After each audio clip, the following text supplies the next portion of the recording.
बड़ी खबरों से करते हैं।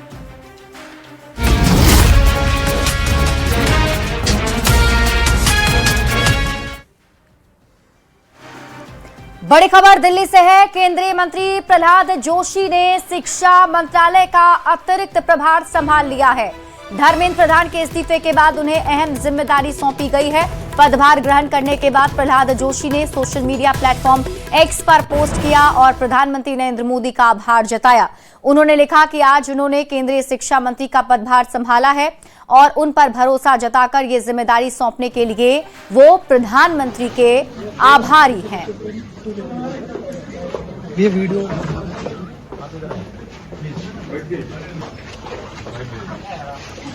तस्वीरें भी हम आपको दिखा रहे हैं।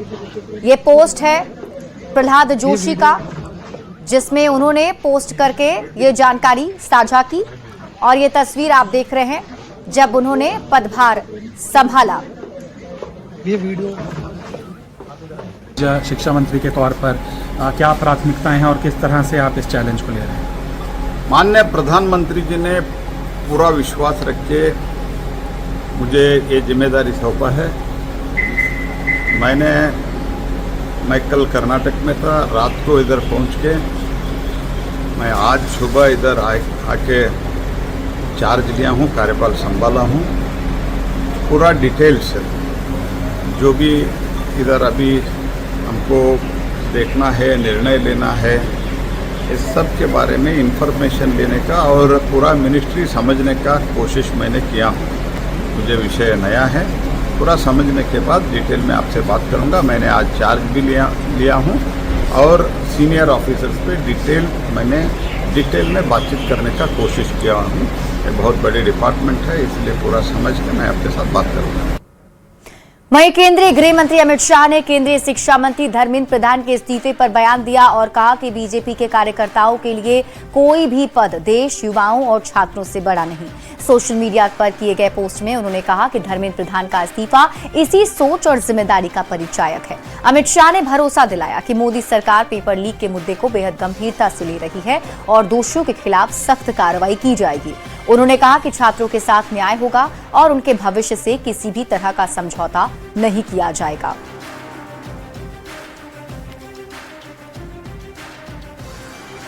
तो वहीं दिल्ली के जंतर मंतर पर पिछले 36 दिनों से चल रहा कॉकरोच जनता पार्टी का आंदोलन आखिरकार खत्म हो गया है। नीट पेपर लीक और परीक्षाओं में गड़बड़ी को लेकर युवाओं और छात्रों के इस प्रदर्शन के बाद शनिवार को केंद्रीय शिक्षा मंत्री धर्मेंद्र प्रधान ने अपने पद से इस्तीफा दे दिया, जिसके बाद आंदोलनकारियों ने अपना धरना वापस ले लिया है। आंदोलन खत्म होने के बाद जंतर मंतर का माहौल पूरी तरह बदला हुआ नजर आया। मंच और बैरिकेड्स हटा दिए गए, छात्र अपने घरों को लौट गए हैं।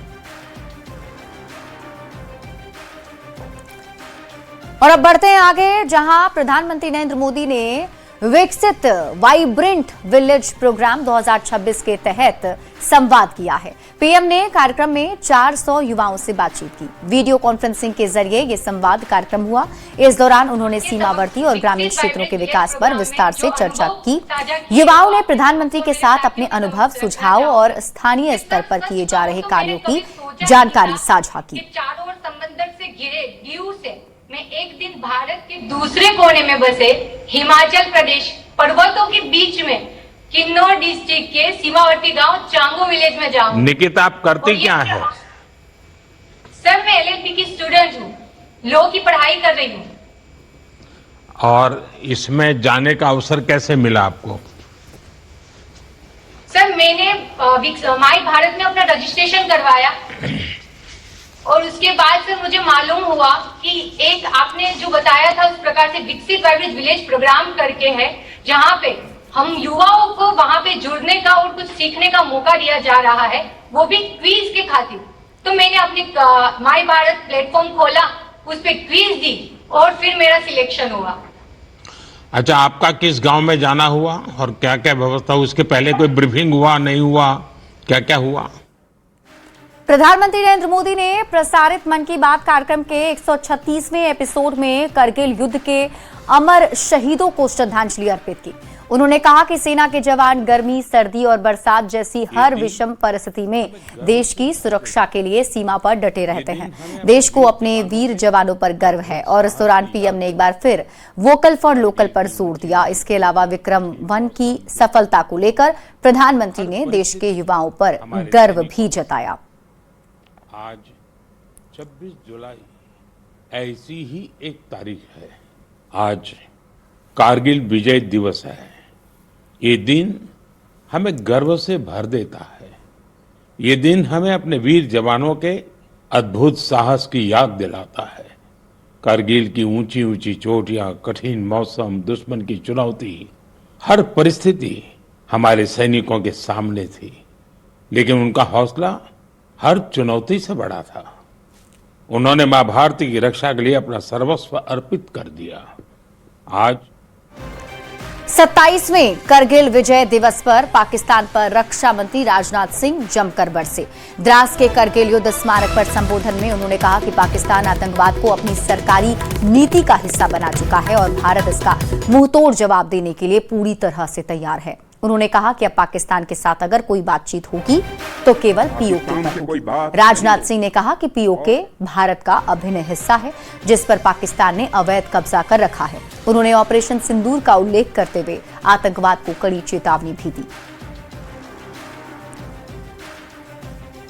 साथियों, पाकिस्तान ने इस समय आतंकवाद को अपनी सरकारी नीति का एक हिस्सा बना लिया है और वहां पर मिलिट्री और मिलिटेंट्स के बीच का फर्क पूरी तरह से समाप्त हो चुका है। वहां की सेना आतंकवादी संगठनों को संरक्षण ही नहीं देती है, उनके साथ मिलकर काम भी करती है।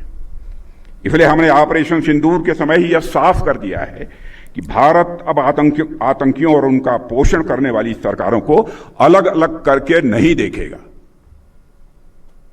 साथियों, कारगिल युद्ध को बीते हुए लगभग 27 साल गुजर गए और इन वर्षों में आज भारत और पाकिस्तान के रास्ते साफ साफ अलग दिख रहे हैं। आज भारत इनोवेशन के रास्ते खोज रहा है तो पाकिस्तान इन्फिल्ट्रेशन के नए रास्ते खोज रहा है। और अब बात करते हैं गुजरात की, जहां लगातार हो रही मूसलाधार बारिश ने भारी तबाही मचा दी है। राज्य के 10 से ज्यादा जिले बाढ़ और जलभराव से प्रभावित हैं, जबकि करीब 38,000 लोगों को सुरक्षित जगहों पर पहुंचाया गया है। अहमदाबाद में कई फीट पानी भरने से जनजीवन अस्त व्यस्त हो गया और सरकारी कामकाज और व्यापार पूरी तरह ठप है। खेड़ा जिले में पेट्रोल पंप, सोलर प्लांट और कई फैक्ट्रियां जलमग्न हो गई हैं। वहीं साबरकांठा में उफनती साबरमती नदी का सैलाब देखने को मिला, जहां रेत से भरी एक ट्रैक्टर ट्रॉली बह गई। फिलहाल प्रशासन राहत और बचाव कार्य में लगातार जुटा हुआ है।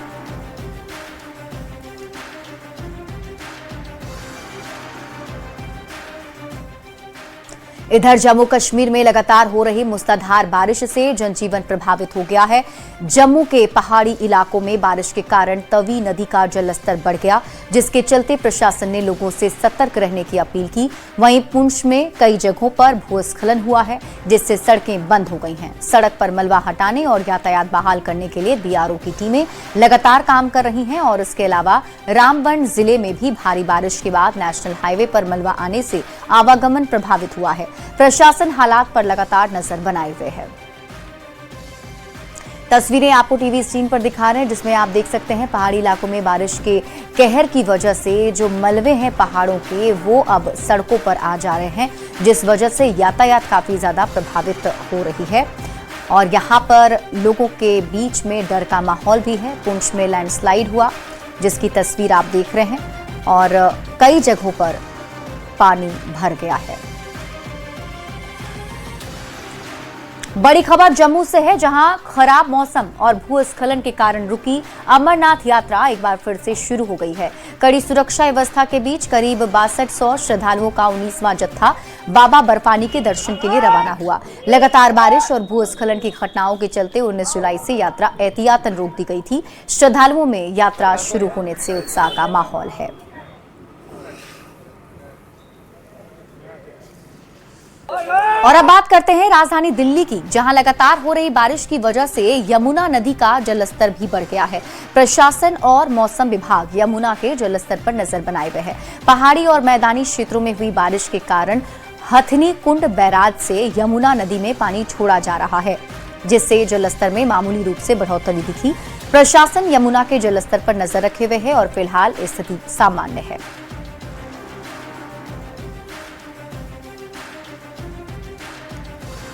अमेरिका और ईरान युद्ध में यमन के हूथी विद्रोहियों की एंट्री हो गई है। हूथी विद्रोहियों ने दावा किया है कि उन्होंने शनिवार को सऊदी अरब की ऑयल रिफाइनरी पर 3 बैलिस्टिक मिसाइलों से हमला किया। हमले के बाद रिफाइनरी से आग और धुएं के वीडियो सामने आए। जजान रिफाइनरी को सऊदी अरब की 5वीं सबसे बड़ी तेल रिफाइनरी माना जाता है। हूथी विद्रोहियों का ये हमला ऐसे समय हुआ जब सऊदी अरब ने हाल ही में यमन में हूथी ठिकानों पर हवाई हमले किए थे। इसके जवाब में हूथी विद्रोहियों ने सऊदी के एनर्जी इंफ्रास्ट्रक्चर को निशाना बनाने का दावा किया है।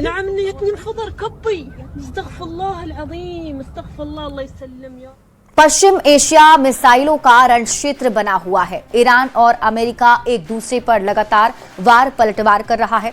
अब ईरान ने एक बार फिर अमेरिकी ठिकानों पर हमला करने का दावा किया।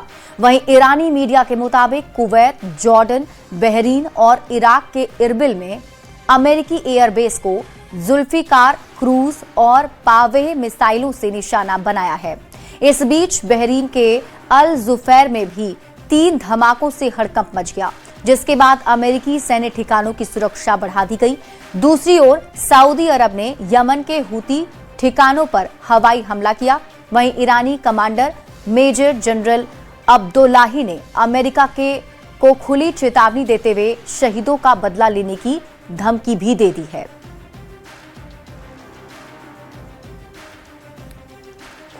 तो ईरान के खिलाफ यूएस नौसेना की नाकेबंदी चल रही है। 12 कमर्शियल जहाजों का रास्ता बदला गया है। नियमों का पालन न करने वाले 2 जहाजों को रोका भी गया। अमेरिकी सेंटकॉम ने दावा किया है कि ईरान के खिलाफ नौसैनिक नाकेबंदी के तहत 12 वाणिज्यिक जहाजों का मार्ग बदला गया। 2 जहाजों पर बोर्डिंग की गई और नियमों का उल्लंघन करने वाले जहाजों के खिलाफ कार्रवाई की गई।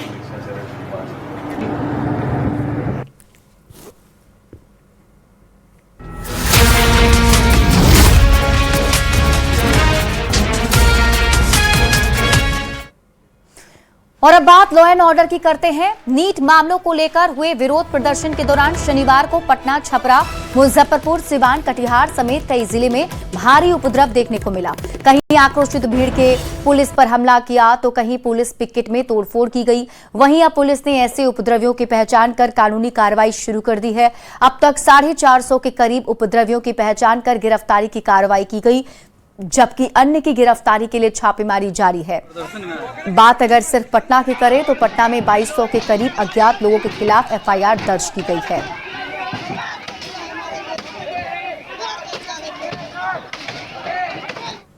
भागलपुर में छात्र आंदोलन के दौरान हुई पत्थरबाजी और तोड़फोड़ के मामले में पुलिस ने बड़ी कार्रवाई की है। 40 से ज्यादा लोगों को हिरासत में लिया गया और उपद्रवियों की पहचान के लिए 150 से ज्यादा तस्वीरें जारी की गईं। कैमरों में कैद हुए आरोपियों की गिरफ्तारी के लिए लगातार छापेमारी की जा रही है।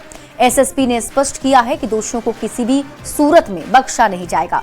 फिलहाल शहर में पूरी तरह से शांति बहाल कर दी गई और स्थिति नियंत्रण में है। के दौरान भागलपुर में हुई पत्थरबाजी और तोड़फोड़ के मामले में भागलपुर पुलिस की ओर से बड़ी कार्रवाई की गई है।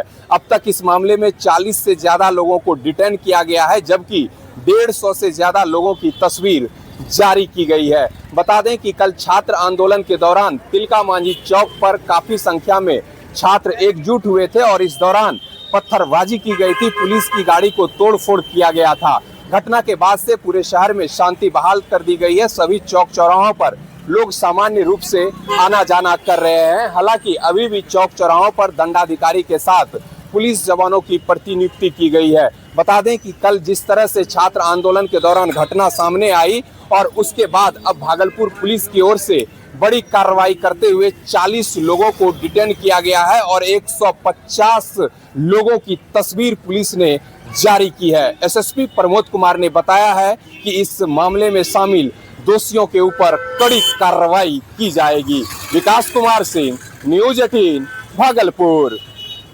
सासाराम से बड़ी खबर मिल रही है। दिन दहाड़े 10 लाख की लूट की खबर है। ज्वेलरी दुकान से आभूषण लूटे गए हैं। 6 बदमाशों ने एक साथ धावा बोला। हेलमेट से चेहरा ढके हुए थे सभी अपराधी। घटना का सीसीटीवी फुटेज भी सामने आ गया है। विक्रमगंज बाजार के आरा रोड की घटना बताई जा रही है, जो तस्वीर आपको दिखा भी रहे हैं। सीसीटीवी फुटेज सामने आया है। इस तस्वीर में आप देख सकते हैं जो अपराधी दुकान के अंदर घुसे हैं उन सभी ने हेलमेट लगा रखा है और लूटपाट की जा रही है। जानकारी यह भी है कि कुछ अपराधी दुकान के बाहर रेकी भी कर रहे थे। खबर पूर्णिया से है, जहां एक शख्स की ससुराल वालों ने पीट कर हत्या कर दी, जिसके बाद लीवरी नदी से बोरे में शव बरामद हुआ है। परिजनों का आरोप है मृतक की पत्नी की अन्य शख्स के साथ अवैध संबंध था, जिसके बाद मृतक और उसकी पत्नी में विवाद हुआ। फिर मृतक के ससुराल वालों ने मिलकर उसकी हत्या कर दी और शव को नदी में छिपा दिया। मामले में कार्रवाई करते हुए पुलिस ने 5 लोगों को गिरफ्तार किया है।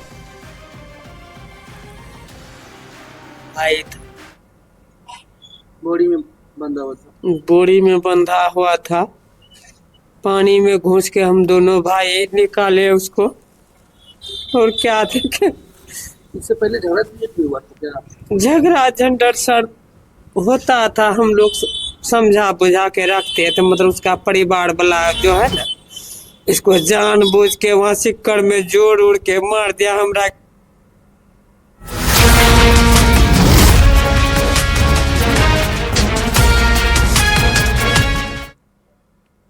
और अब बिहार झारखंड की बड़ी खबरों पर नजर डालते हैं। भरत तिवारी के परिजनों ने पिछले दिनों मुख्यमंत्री सम्राट चौधरी से मुलाकात की थी, जिसका एक्सक्लूसिव वीडियो सामने आया है। बीजेपी सांसद मनोज तिवारी की पहल के बाद भरत तिवारी के परिजनों ने सीएम से मुलाकात की।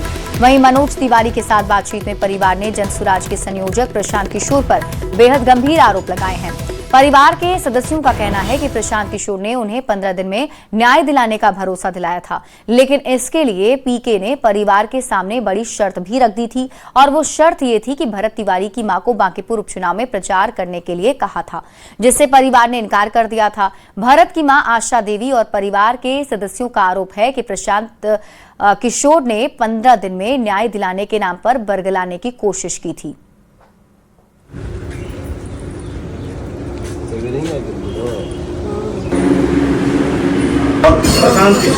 और इनको ये बोल कर गया कि हम आप चलिए हमारे साथ चुनाव में प्रचार करें। अब ये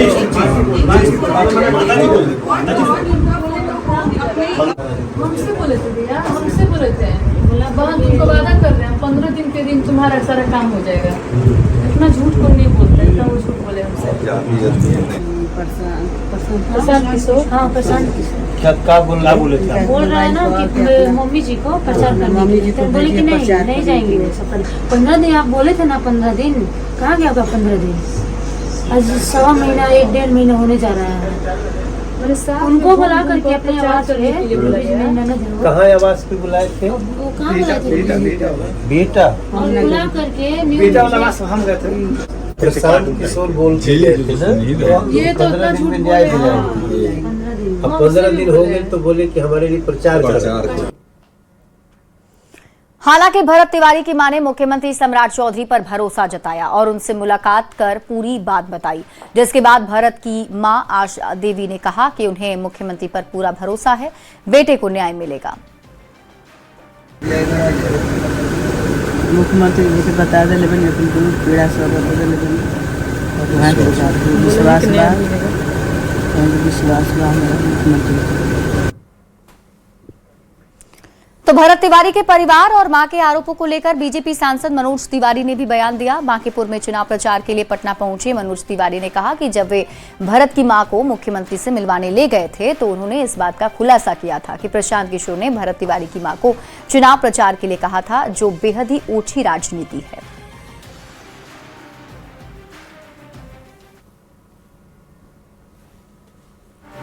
अभी मैं आज आपसे बताते हुए जो बहुत मैं दुख के साथ एक बात बता रहा हूँ। मैं अभी जब 2 दिन पहले हमारे जो भरत तिवारी जी की माता जी को मैं जब मुख्यमंत्री जी से मिलवाया, उन्होंने बहुत ही संवेदना के साथ उस परिवार से मिला, न्याय का भरोसा दिया। तो जब मैं उनकी माता जी के साथ बैठा तो पता चला कि उनकी माता जी को ये प्रचार के लिए बुला रहे थे ये लोग। और सोचिए कितनी माता जी के उनके भरत तिवारी के फोटो को लेकर ये घुमा रहे हैं, उनसे परिवार को बहुत तकलीफ है इस बात से। तो ऐसा काम करने वाले लोग कभी भी जनता के सामने स्वीकार नहीं। 30 जुलाई को बांकीपुर विधानसभा का उपचुनाव है। ऐसे में 28 जुलाई को प्रचार का अंतिम दिन है और सभी उम्मीदवारों ने अपनी अपनी पूरी ताकत झोंक दी है। बीजेपी के राष्ट्रीय अध्यक्ष नितिन नवीन के इस्तीफे से खाली हुई इस सीट पर उपचुनाव में पार्टी ने नीरज कुमार सिन्हा को उम्मीदवार बनाया। ऐसे में बांकीपुर पर बीजेपी का कब्जा बरकरार रखने के लिए पार्टी जोर शोर से प्रचार कर रही है। बीजेपी के राष्ट्रीय अध्यक्ष नितिन नवीन ने खुद मोर्चा संभाल लिया है। आज उन्होंने बांकीपुर के वार्ड नंबर 36 सहित कई जगहों पर पदयात्रा भी की, लोगों से घर घर जाकर संपर्क किया और बीजेपी के पक्ष में वोट मांगा।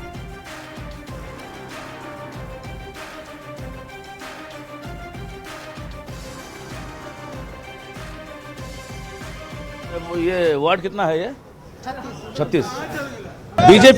बीजेपी के राष्ट्रीय अध्यक्ष नितिन नवीन खुद जो है लगातार पदयात्रा कर रहे हैं और बांकीपुर इलाके में वार्ड संख्या 36 में घूम रहे हैं। क्या लग रहा है, क्या मिजाज है? देखिए भाई, मैं आज अपने उस इलाके में है जहाँ पर मेरा बचपन बीता है। क्या रंजीत बाबू जी, मेरा बचपन बीता है और इन इलाकों में आज प्रधानमंत्री का मन की बात सुनने आए तो कहीं ना कहीं वो यादें जो बचपन की हैं, इन्हीं गलियों में क्रिकेट खेलकर बड़ा हुए और माँ पापा का साथ यहाँ पर रहा, तो कहीं ना कहीं ये अपने आप में बड़ी बात है।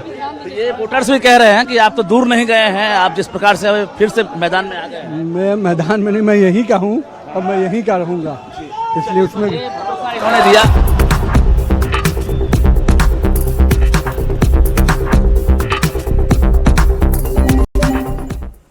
और अब बात खेल की करते हैं। कॉमनवेल्थ गेम्स 2026 से भारत के लिए एक और बड़ी खुशखबरी आई है। भारत के 28 साल के वेटलिफ्टर चनम्बम ऋषिकांत सिंह ने men's 60 KG weight lifting category में शानदार प्रदर्शन किया और सिल्वर मेडल अपने नाम किया है। ये इस बार के कॉमनवेल्थ गेम्स में भारत का कुल दूसरा मेडल है। इससे पहले पैरा पावर लिफ्टिंग झंडू कुमार ने भारत को पहला ब्रॉन्ज मेडल दिलाया था।